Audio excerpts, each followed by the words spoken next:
Hello friends, welcome to my YouTube channel The Way Plus Education.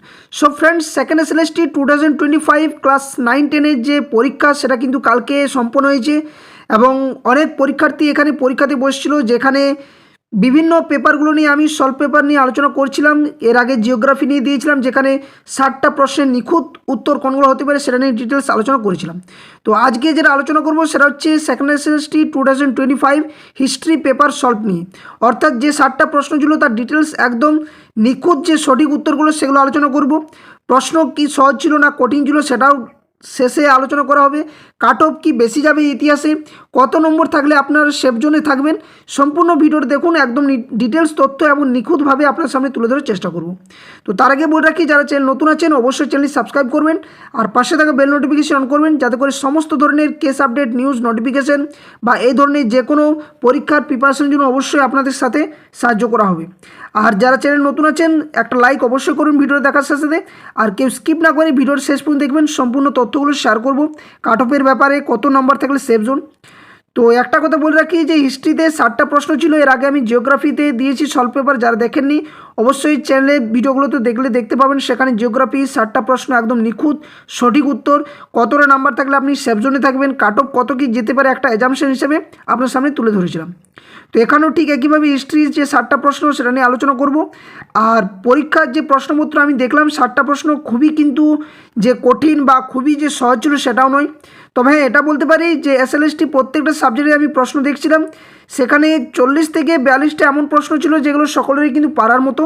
তবে হ্যাঁ, অনেক ক্ষেত্রে ঘটে কি যে পরীক্ষার হলরুমে গিয়ে পরীক্ষা দেওয়া এবং বাইরে থেকে বলা, আর তারপর এই যে পরীক্ষা দিয়ে আসার পর যে এত আমি করেছি এত হবে, কিন্তু অফিসিয়াল অ্যান্সার কি আর রেজাল্ট পাবলিশ হলেই কিন্তু বোঝা যায় সে নাম্বারটার কিন্তু আকাশ পাতাল কিন্তু একটা ফারাক থাকে। তো চলুন বিষয়টি বেশি কথা না বাড়িয়ে একদম ডিটেলসভাবে প্রত্যেকটা প্রশ্নের উত্তরগুলো দেখুন, আপনার সাথে মেলান। যদি কোনো প্রশ্নে যদি ডাউট থাকে অবশ্যই কমেন্ট করতে পারেন। আর আপনার কত স্কোর হচ্ছে, কাট অফ কত কি আপনি থাকলে সেফ জোনে থাকবেন তার কমেন্ট বক্সে কমেন্ট করে জানাবেন সঠিক তথ্যটা, তাহলে আমি আপনাদের সামনে তুলে ধরতে পারবো বা সঠিক উত্তরটা দিতে পারবো। তো আজকে 60টা যে প্রশ্ন ছিল সেটা ডিটেলস একদম আলোচনা করব, স্পিডভাবে একটু বলবো, কেউ স্কিপ না করে ভিডিওর শেষ পর্যন্ত বারবার দেখুন মন দিয়ে, আশা করছি বুঝতে পারবেন। আর ভিডিওটি লাইক অবশ্যই করবেন, হাইপ চ্যানেলটা অবশ্যই ক্লিক করবেন। ওকে, তো চলুন ডিটেলস আলোচনা করা যাক। তো এটা আমাকে একজন পাঠিয়েছিল স্টুডেন্ট, তো যিনি পরীক্ষা দিয়েছিলেন তিনি কিন্তু এটা পাঠিয়েছিলেন। তো অবশ্যই কিন্তু প্রত্যেকটা প্রশ্ন মেলাবেন, কোন সিরিজ সেটা আমার কিন্তু জানা নেই, প্রত্যেকটাতে কিন্তু বার করে দেওয়া আছে, একদম স্বচ্ছভাবে পরীক্ষা হয়েছে। খুবই ভালো বিষয় যে এসএলএসটি যে সেকেন্ড এসএলএসটি পরীক্ষা হলো 2025, এত স্বচ্ছতার সহিত যে পরীক্ষাটা হলো সেটাই কিন্তু একটা গর্বের বিষয়। তো যারা ভালো পরীক্ষা দিয়েছেন আশা করছি সকলে কিন্তু কোয়ালিফাই করতে পারবেন। তো চলুন দেখা যাক, আর শেষে আমি কাট অফ ব্যাপারে ডিটেলস আলোচনা করব, যদিও এটা আমার নিজস্ব ব্যক্তিগত মতামত আপনার সামনে তুলে ধরার চেষ্টা করব। তো প্রথম যে প্রশ্নটা ছিল সেটা হচ্ছে, এই যে মোহাম্মদ বিন তুগলক দিল্লি থেকে কোথায় তার রাজধানী স্থানান্তরিত করেছিলেন। এটা একদম সহজ প্রশ্ন, হয়তো যদিও সময় পাওয়া যায়নি, কিন্তু যারা একটু ভালোভাবে খেটেছেন কারণ নিজস্ব সাবজেক্ট, আশা করছি সকলে এই ধরনের সহজ প্রশ্নগুলোর উত্তর পারবেন। তো প্রথম প্রশ্নের সঠিক উত্তর যাবে অপশন বি, অর্থাৎ দৌলতাবাদ হবে সঠিক উত্তর। অপশন বি হচ্ছে এক্ষেত্রে সঠিক উত্তর, একের দাগে। কোন সিরিজ বোর্ডে সেটা আমার কিন্তু জানা নেই, কিন্তু আপনারা সকলে প্রশ্নগুলো দেখুন আর উত্তরগুলো মিলিয়ে নিন। নেক্সট 2 নম্বর প্রশ্ন ছিল যে প্রথম বিশ্বযুদ্ধের সূচনার তাৎক্ষণিক কারণ কী ছিল। তো প্রথম বিশ্বযুদ্ধের সূচনার তাৎক্ষণিক কারণ ছিল, এখানে উত্তর হয়ে যাবে অপশন এ, অর্থাৎ আর্চডিউক ফার্দিনান্দের হত্যা। অপশন এ হচ্ছে 2 দাগের সঠিক উত্তর। নেক্সট 3 নম্বর প্রশ্ন, কবে রুশ ফরাসি দ্বৈত চুক্তি স্বাক্ষরিত হয়েছিল। কবে রুশ ফরাসি দ্বৈত চুক্তি স্বাক্ষরিত হয়েছিল। তো 3 দাগের সঠিক উত্তর হয়ে যাবে অপশন এ, 1894 খ্রিস্টাব্দে। অপশন এ হচ্ছে 3 দাগের সঠিক উত্তর। সরি। নেক্সট 4 নম্বর প্রশ্ন, যে ফরাসি বিপ্লব যেটা 1789 খ্রিস্টাব্দে হয়েছিল সেই সময় ফ্রান্সের রাজা কে ছিলেন। তো ফরাসি বিপ্লবের সময় ফ্রান্সের রাজা কে ছিলেন। তো 4 দাগের সঠিক উত্তর যাবে অপশন বি, অর্থাৎ ষোড়শ লুই ছিলেন এই ফরাসি বিপ্লবের সময় ফ্রান্সের রাজা। নেক্সট 5 নম্বর প্রশ্ন, সুরাট অধিবেশন যেটা 1907 সালে হয়েছিল সেখানে ভারতীয় জাতীয় কংগ্রেসের সভাপতি কে ছিলেন। তো এই যে জাতীয় কংগ্রেস থেকে অনেকগুলো প্রশ্ন এসছে, তো এক্ষেত্রে সুরাট অধিবেশনের সময় ভারতীয় জাতীয় কংগ্রেসের সভাপতি কে ছিলেন। তো 5 দাগের সঠিক উত্তর যাবে অপশন সি, রাসবিহারী ঘোষ। কেউ কিন্তু রাসবিহারী বসু হয়তো অনেকে কনফিউজ হয়ে যান, তো এক্ষেত্রে সঠিক উত্তর যাবে option C, Rashbehari Ghosh.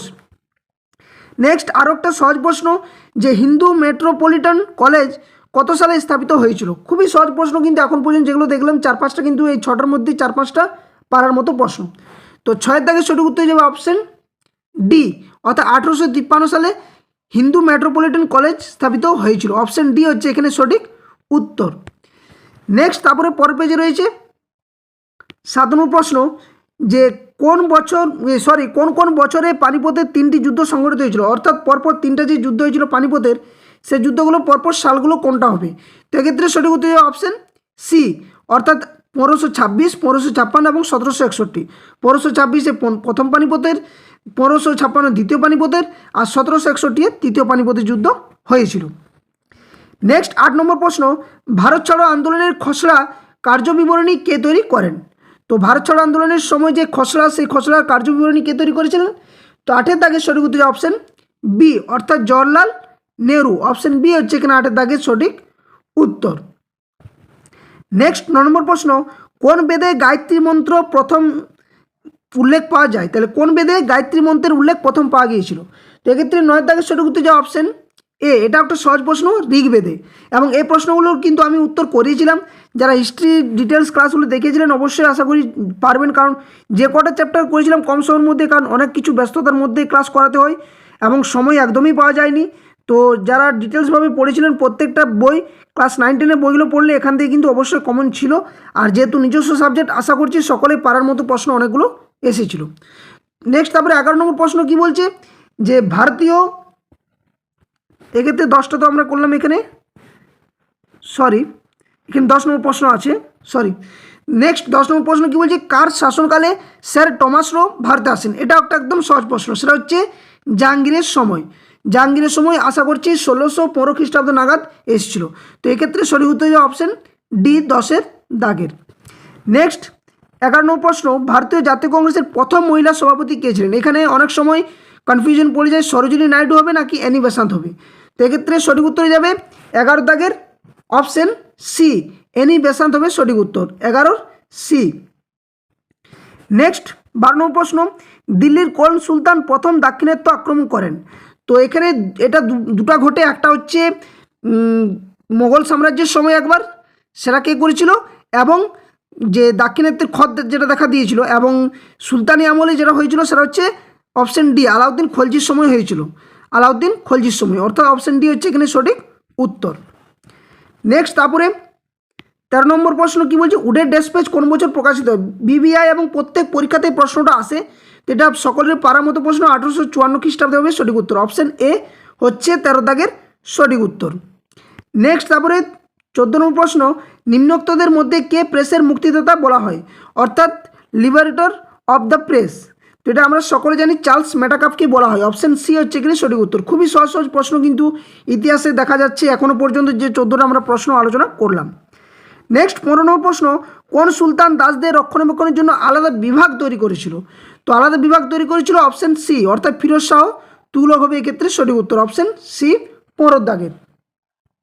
Next তারপরে 16 নম্বর প্রশ্ন কি বলছে, যে কলকাতায় কবে সুপ্রিম কোর্ট স্থাপিত হয়েছিল? তো কলকাতায় সুপ্রিম কোর্ট স্থাপিত হয়েছিল এক্ষেত্রে 16 দাগের সঠিক উত্তর যাওয়া অপশন বি, অর্থাৎ 1774 খ্রিস্টাব্দে। অপশন বি হচ্ছে এক্ষেত্রে সঠিক উত্তর। নেক্সট তারপর 17 নম্বর প্রশ্ন, মালিক কাফুর কে ছিলেন?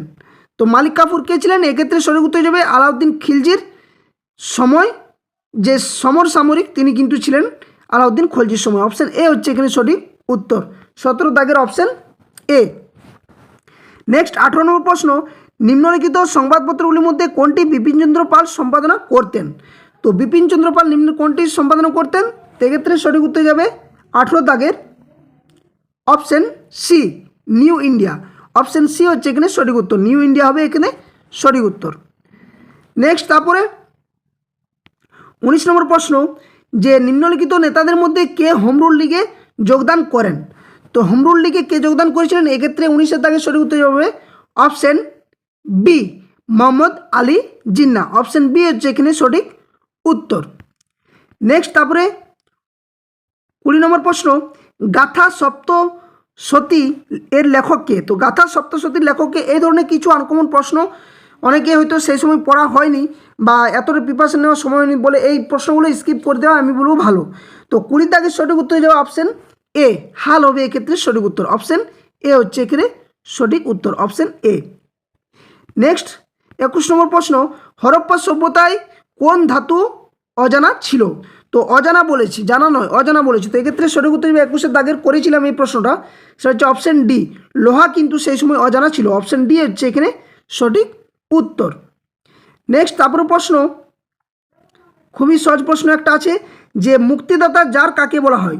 তো মুক্তিদাতা জার বলা হয়, এটা আমরা সকলে পরিচিত, সেটা হচ্ছে দ্বিতীয় আলেকজান্ডারকে বলা হয়। অপশন বি হচ্ছে এখানে সঠিক উত্তর 22 দাগের। নেক্সট 23 নম্বর প্রশ্ন, এটাও সহজ প্রশ্ন যে থিওসফিক্যাল সোসাইটি কে প্রতিষ্ঠা করেন? তো থিওসফিক্যাল সোসাইটি প্রতিষ্ঠা করেছিলেন কে? 23 দাগের সঠিক উত্তর option B, Annie Besant. Option B হচ্ছে এখানে 23 দাগের সঠিক উত্তর। নেক্সট 24 নম্বর প্রশ্ন, বিম্বিসার কোন রাজবংশের শাসক ছিলেন? তো বিম্বিসার কোন রাজবংশের শাসক ছিলেন? এটা একদম জানা প্রশ্ন, সেটা হচ্ছে হর্ষঙ্ক বংশের। অপশন এ হচ্ছে এখানে 24 দাগের সঠিক উত্তর। ওকে, নেক্সট তারপরে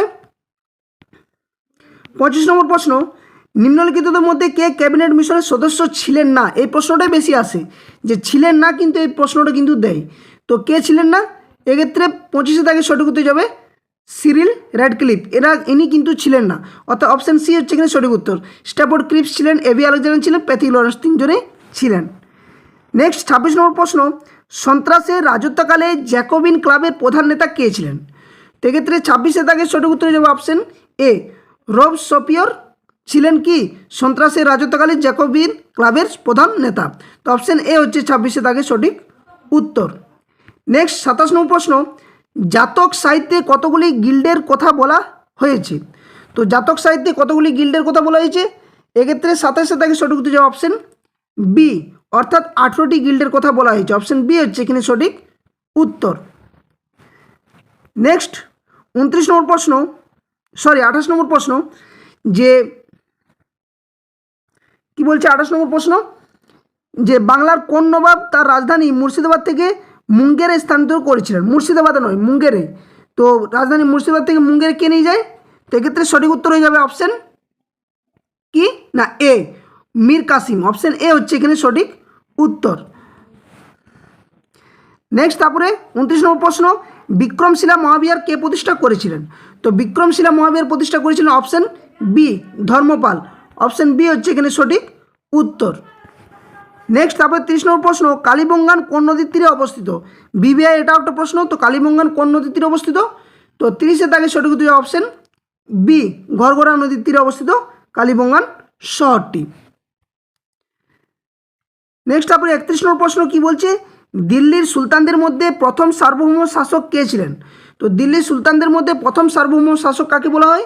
31 দাগের সঠিক উত্তর যাবে অপশন বি, ইলতুৎমিশ, যাকে দাস বংশের প্রকৃত প্রতিষ্ঠাতা এবং শ্রেষ্ঠ রাজা সুলতানও কিন্তু বলা হয়। অপশন বি হচ্ছে এখানে সঠিক উত্তর। নেক্সট 32 নম্বর প্রশ্ন, আগ্রা নগরী কে প্রতিষ্ঠা করেছেন? এটা আমি প্রশ্নটা করেছিলাম একবার। তো আগ্রা নগরীর প্রতিষ্ঠা বা পত্তন কে করেছিলেন বা তৈরি কে করেছিলেন? এটা হচ্ছে অপশন এ, 32 দাগের অপশন এ, সিকান্দার লোদি হবে এক্ষেত্রে সঠিক উত্তর, অপশন এ। নেক্সট 33 নম্বর প্রশ্ন, স্পেনীয় খত কোন যুদ্ধকে বলা হয়? তো স্পেনীয় খত কোন যুদ্ধকে বলা হয়? 33 দাগের প্রশ্ন সঠিক উত্তর হবে অপশন বি, অর্থাৎ পেনিনসুলার যুদ্ধকে বলা হয় স্পেনীয় খত। অপশন বি হচ্ছে এখানে 33 দাগের সঠিক উত্তর। নেক্সট তারপরে 34 নম্বর প্রশ্ন, যে তানসেনের প্রকৃত নাম কী ছিল? তো তানসেনের প্রকৃত নাম আমরা সকলে জানি, সেটা হচ্ছে রামতনু পান্ডে। অপশন বি হচ্ছে এখানে সঠিক উত্তর। নেক্সট 35 নম্বর প্রশ্ন, সেডানের যুদ্ধে কোন দেশ পরাজিত হয়েছিল? তো সেডানের যুদ্ধে কোন দেশ পরাজিত হয়? এক্ষেত্রে 35 দাগের সঠিক উত্তর হবে অপশন ডি, অর্থাৎ ফ্রান্স দেশ কিন্তু সেডানের যুদ্ধে পরাজিত হয়েছিল। নেক্সট 36 নম্বর প্রশ্ন, জাতীয় কংগ্রেসের প্রতিষ্ঠার সময় ভারতের ভাইসরয় কে ছিলেন? বিবিআই জাতীয় কংগ্রেস থেকে এই পর্যন্ত 3টা প্রশ্ন পাওয়া গেল। এক্ষেত্রে সঠিক উত্তর অপশন সি, লর্ড ডাফরিন ছিলেন জাতীয় কংগ্রেসের প্রতিষ্ঠার সময় ভারতের ভাইসরয়। Option C. নেক্সট তারপরে 37 নম্বর প্রশ্ন কি বলছে, জিন্দাপীর কাকে বলা হয়? খুবই সহজ প্রশ্ন, জিন্দাপীর কাকে বলা হয়? এক্ষেত্রে সঠিক উত্তর যাবে 37 দাগের অপশন সি, জাহাঙ্গীরকে জিন্দাপীর বলা হয়। সরি, এটা ভুল উত্তর হয়েছে, এটা হচ্ছে অপশন ডি হবে, 37 দাগের অপশন ডি, ঔরঙ্গজেব হবে সঠিক উত্তর। অপশন ডি হচ্ছে 37 দাগের সঠিক উত্তর। সরি। নেক্সট 38 নম্বর প্রশ্ন, পাট্টা ও কপিলিয়ত এই দুটি কে প্রতিষ্ঠা করেছিলেন? তো পাট্টা ও কপিলিয়ত কে প্রতিষ্ঠা করেন? এক্ষেত্রে সঠিক উত্তর যাবে 38 দাগের অপশন সি, অর্থাৎ শেরশাহ। অপশন সি হচ্ছে এক্ষেত্রে সঠিক উত্তর। নেক্সট তারপরে 39 নম্বর প্রশ্ন, কে মহামল্ল উপাধি গ্রহণ করেন? তো মহামল্ল উপাধি কে গ্রহণ করেছিলেন? 39 দাগের সঠিক উত্তর হবে অপশন ডি, অর্থাৎ প্রথম নরসিংহ বর্মন। অপশন ডি হচ্ছে এখানে সঠিক উত্তর। নেক্সট তারপরে 40 নম্বর প্রশ্ন কি বলছে, যে হর্ষবর্ধন 5 বছর অন্তর কোথায় সম্মেলনের আয়োজন করেছিলেন? তো এক্ষেত্রে সঠিক উত্তর যাবে 40 দাগের অপশন ডি, অর্থাৎ প্রয়াগে করেছিলেন। অপশন ডি হচ্ছে এখানে সঠিক উত্তর। নেক্সট 41 নম্বর প্রশ্ন, হরপ্পা সভ্যতার একটি পোড়ামাটির লাঙ্গল কোথায় আবিষ্কৃত হয়েছিল? তো এক্ষেত্রে 41 দাগের সঠিক উত্তর যাবে অপশন বি, বানওয়ালি হবে এক্ষেত্রে সঠিক উত্তর। অপশন বি হচ্ছে এখানে সঠিক উত্তর। নেক্সট 42 নম্বর প্রশ্ন, যে নিম্নলিখিত দেশগুলির মধ্যে কোনটি ত্রিশক্তি চুক্তির অন্তর্ভুক্ত ছিল না? না বলেছে এক্ষেত্রে, এই না প্রশ্নগুলো কিন্তু বেশি অনেক সময় আসে। তো এক্ষেত্রে 42 দাগের সঠিক উত্তর যাবে অপশন ডি, রাশিয়া কিন্তু ছিল না। অপশন ডি হচ্ছে এখানে সঠিক উত্তর। নেক্সট তারপরে 43 নম্বর প্রশ্ন, কোন জ্ঞানদীপ্ত চিন্তাবিদ এনসাইক্লোপিডিয়া বা বিশ্বকোষ সংকলন করেন? তো এক্ষেত্রে সঠিক উত্তর কী হবে 43 দাগের? তো 43-এর সঠিক উত্তর যাবে অপশন ডি, অর্থাৎ দিদেরো হচ্ছে এখানে সঠিক উত্তর। অপশন ডি 43 দাগের সঠিক উত্তর। নেক্সট 44 নম্বর প্রশ্ন, বেনারস হিন্দু বিশ্ববিদ্যালয় কে প্রতিষ্ঠা করেছিলেন? তো বেনারস হিন্দু বিশ্ববিদ্যালয় প্রতিষ্ঠা করেছিলেন 44 দাগের অপশন ডি, অর্থাৎ মদন মোহন মালব্য। অপশন ডি হচ্ছে এখানে সঠিক উত্তর। নেক্সট 45 নম্বর প্রশ্ন, নিম্নলিখিত মুঘল শাসকদের মধ্যে কে অমৃতসরের স্বর্ণ মন্দির নির্মাণের জমিদান করেছিলেন? তো এক্ষেত্রে সঠিক উত্তর যাবে অপশন সি, অর্থাৎ আকবর। অপশন সি হচ্ছে এখানে সঠিক উত্তর। নেক্সট তারপরে 46 নম্বর প্রশ্ন কি বলছে, যে নিম্নলিখিত আক্রমণকারীদের মধ্যে কে দিল্লি থেকে ময়ূর সিংহাসন নিয়ে চলে গিয়েছিলেন? এক্ষেত্রে সঠিক উত্তর যাবে 46 দাগের অপশন সি, অর্থাৎ নাদির শাহ। অপশন সি হচ্ছে এখানে সঠিক উত্তর। Option C. নেক্সট 47 নম্বর প্রশ্ন, টিলসিটের সন্ধি কবে স্বাক্ষরিত হয়? তো টিলসিটের সন্ধি স্বাক্ষরিত হয়েছিল 47 দাগের সঠিক উত্তর অপশন সি, 1807 সালে। অপশন সি হচ্ছে এখানে সঠিক উত্তর। নেক্সট 48 নম্বর প্রশ্ন, এটাও কিন্তু জাতীয় কংগ্রেস থেকে এসছে, 4টা প্রশ্ন এটা নিয়ে হলো।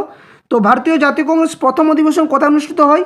এটা আমরা সকলে জানি, গোকুলদাস তেজপাল সংস্কৃত কলেজ, যেটা বোম্বেতে অবস্থিত। অপশন এ হচ্ছে 48 দাগের সঠিক উত্তর। নেক্সট তারপর 49 নম্বর প্রশ্ন কি বলছে, যে ভারতে কবে রেলপথের সূচনা হয়েছিল? একদম অতপ্রতভাবে জড়িত ইতিহাসের সাথে প্রশ্ন, সেটা হচ্ছে অপশন এ 1853 সালে। অপশন এ হচ্ছে এখানে সঠিক উত্তর। নেক্সট তারপরে 50 নম্বর প্রশ্ন, ভারতীয় সঙ্গীতের উৎস কোন বেদকে বলা হয়? তো ভারতীয় সঙ্গীতের উৎস বলা হয় সামবেদকে। অপশন বি হচ্ছে এখানে সঠিক উত্তর, 50 দাগের অপশন বি। নেক্সট তারপরে 51 নম্বর প্রশ্ন, কোন সুলতান অশোকের স্তম্ভ দিল্লিতে এনেছিলেন? তো কোন সুলতান দিল্লিতে অশোকের স্তম্ভটা এনেছিলেন? তো 51 দাগের সঠিক উত্তর option D, Firoz Shah Tughlaq. Option D হচ্ছে এখানে সঠিক উত্তর, 51 নম্বর প্রশ্ন। নেক্সট 52 নম্বর প্রশ্ন, এটাও কিন্তু একটা জানা প্রশ্ন এবং খুবই গুরুত্বপূর্ণ প্রশ্ন, যে দিব্য কোন বিদ্রোহের নেতা ছিলেন? না, সেটা হচ্ছে কৈবর্ত বিদ্রোহ। অপশন বি হচ্ছে এখানে সঠিক উত্তর। নেক্সট 53 নম্বর প্রশ্ন, রাসবিহারী বসু কোন ছদ্মনামে জাপানে চলে যেতে পেরেছিলেন? সেটা আমরা সকলে জানি, না কি পিএন ঠাকুর বা পিএন ট্যাগর বলা হয়। এটা অনেকে কনফিউজ হয়ে যাবেন। অপশন ডি হচ্ছে এখানে সঠিক উত্তর। নেক্সট 54 নম্বর প্রশ্ন, গৌতম বুদ্ধ কোথায় বোধি লাভ করেছিলেন? তো গৌতম বুদ্ধ যে স্থানে বোধি লাভ করেছিলেন সেটা হচ্ছে কি 54 দাগের সঠিক উত্তর যাবে অপশন ডি, অর্থাৎ গয়াতে। অপশন ডি হচ্ছে এখানে 54 দাগের সঠিক উত্তর। নেক্সট তারপরে 55 প্রশ্ন কি বলছে, যে কোন আন্দোলনে মহাত্মা গান্ধী প্রথমবার অনশনকে একটি হাতিয়ার হিসেবে ব্যবহার করেছিলেন? তো 55 দাগের সঠিক উত্তর হয়ে যাবে অপশন এ, অর্থাৎ আহমেদাবাদ সুতিকল বা সুতাকল যে ধর্মঘট সেটা। অপশন এ হচ্ছে এখানে সঠিক উত্তর 55 দাগের।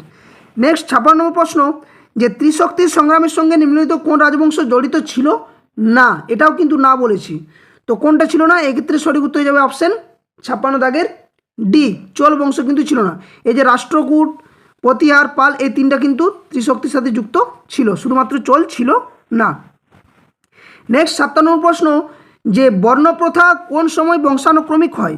তো বর্ণপ্রথা কোন সময় বংশানুক্রমিক হয় সেটা হচ্ছে অপশন এ, পরবর্তী বৈদিক যুগ। একদম বাকিগুলো আনকমন, তো অপশন এ হচ্ছে 57 দাগের সঠিক উত্তর।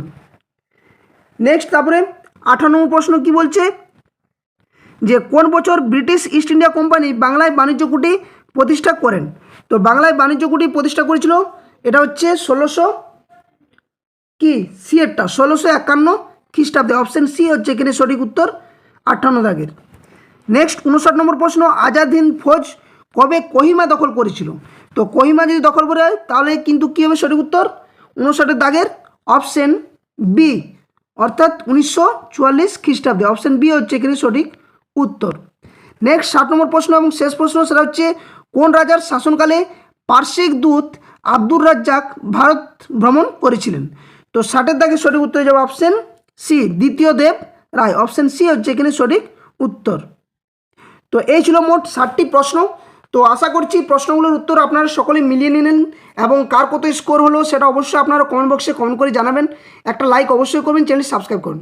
এরপর যে বিষয়গুলো আমি আপনার সামনে কিছুগুলো কথা বলছি যেগুলো হয়তো আপনাদের জানা দরকার, যে অনেকেই পরীক্ষা দেওয়ার পরে আমাদের সকলের মনে একটা প্রশ্ন জাগে যে কাট অফ কত যাবে বা সেফ জোন কত রয়েছে। তো দেখুন, এই সমস্ত বিষয়গুলো এমনিতে বলা মুশকিল, তবে আমার একটা নিজস্ব অ্যাজাম্পশন, কারণ এই মুহূর্তেও আমি 7টা প্রশ্ন আলোচনা করলাম আপনার সাথে এবং আপনারাও দেখলেন, যারা পরীক্ষা দিয়েছেন তারা তো সকলেই জানেন এবং আমি এর আগেও দেখেছি। তো কিছু আমি আপনার সামনে তুলে ধরার চেষ্টা করছি, কারণ জিওগ্রাফিও কালকে ঠিক একইভাবে বলেছিলাম, আজকেও ঠিক বলছি। তো মোট কিন্তু 7টা প্রশ্ন ছিল এমসিকিউ আকারে। যে সময় ছিল, সময়ের কোনো হেরফের সেরকম ঘটেনি আশা করছি, কিছু ক্ষেত্রে হতে পারে। তো 7টা প্রশ্নের মধ্যে যেহেতু প্রিপারেশন নেওয়ার যে সময়, সেই সময়টাও কিন্তু সকলের ক্ষেত্রে সেরকমভাবে হয়ে ওঠেনি। আর যেহেতু এসএলএসটি সেকেন্ড এসএলএসটি পরীক্ষার আগে যে সমস্ত কেসগুলো চলছিল, কারো মনেই হয়নি যে একটা পরীক্ষার জন্য এত ধরনের ঝামেলা, কারণ যে ক্ষেত্রে যোগ্য শিক্ষকরা আজ রাজপথে, তাদেরকে আবার পুনরায় পরীক্ষা দিতে হলো। এই ধরনের নানান একটার পর একটা কিন্তু কেস ঘটেছে, সেটা নিয়ে আর আমি বিস্তারিত ব্যাখ্যা করছি না ভিডিওতে। তবে হ্যাঁ, প্রিপারেশন নেওয়ার যে সময়, সেই সময়টা কিন্তু সকলেরই নেই, প্রত্যেকটা সাবজেক্টের ক্ষেত্রে। শুধুমাত্র ইতিহাস কি ভূগোল বলবো না, প্রত্যেকটা সাবজেক্টের ক্ষেত্রে একই সমস্যা তৈরি হয়েছে, সমস্ত বিষয়ে কিন্তু একই ধরনের সমস্যা তৈরি হয়েছে। তবে যে প্রশ্ন ছিল ভূগোল, ঠিক একইভাবে ইতিহাসও ঠিক প্রশ্নই ছিল।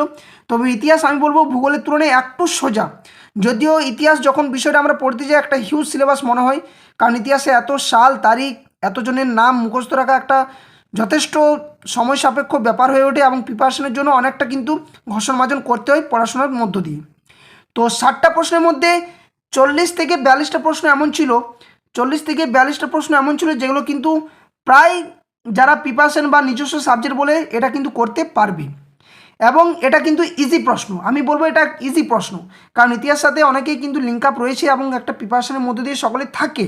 আর যারা পড়িয়েছেন তাদের ক্ষেত্রেও বলছি, যোগ্য শিক্ষক যারা পরীক্ষা দিয়েছেন তাদের ক্ষেত্রেও ঠিক একইভাবে ইতিহাসের সাথে ওনারা ওতপ্রোতভাবে জড়িত রয়েছেন।